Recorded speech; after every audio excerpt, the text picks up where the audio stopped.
في محافظة النجف الأشرف شهد أكبر موكب حسيني للأطفال مشاركة أكثر من 500 طفل، حيث يصطف الأطفال في هذا الموكب السيار يجوبون شوارع مدينتهم مرددين شعارات تعبر عن ولائهم للإمام الحسين عليه السلام، وناقلين رسالة إصلاح وسلام للعالم أجمع. تفاصيل أكثر في تقرير الحسن محمد.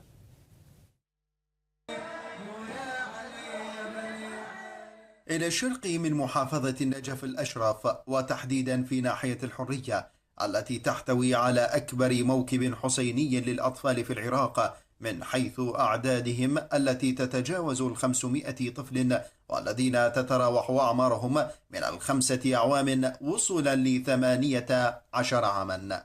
نحن هيئة خدام الحسن المظلوم الكائن في النجف الأشرف ناحية الحرية، المكون الموكب من موكب أطفال يكون عددهم حوالي 500 طفل، تتراوح أعمارهم من 5 سنوات إلى 18 سنة. أما ال 18 سنة من يصلون إلى مرحلة 18 سنة يكون هو مسؤول الموكب، أي يختص بالأمور التنظيمية الخاصة بالموكب ورعاية الأطفال اللي يتبعون للموكب. يصطفون هنا جميعهم في هذا الموكب السيار لاطمي الصدور، يجوبون شوارع مدينتهم في رسالة يودون إيصالها لجميع العالم: إن الإمام الحسين عليه السلام موجود في كل زمان ومكان، وهو عبرة وعبرة ورسالة إصلاح وسلام، فلا ينفكون عن التواجد والمشاركة يوما في الموكب.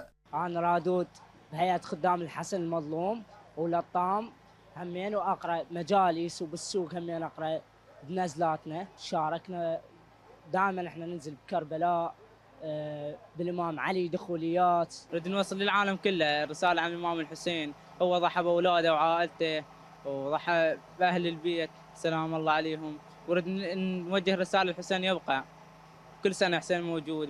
الموكب يحنيني كل شيء، أنا ولا يوم غايب عليه، وأنا دائما أحب محرم أول 10 أموت عليهن وكلنا نحضرهن، ما يوم أغيب عليه. حسين بكل مكان. يهتفون بصوت واحد عال: حسينيون ما بقينا. فتواجدهم بمجالس الإمام الحسين عليه السلام يجعلهم يتأدبون بآداب أهل البيت عليهم السلام، وتعلم الحب والوفاء لما لديهم من أسوة حسنة، وهم الأطفال الذين حضروا واقعة الطف، وكان لهم دور كبير في بناء التاريخ بواقعة الطف الخالدة. لوكالة أخبار الشيعة الحسن محمد، النجف الأشرف.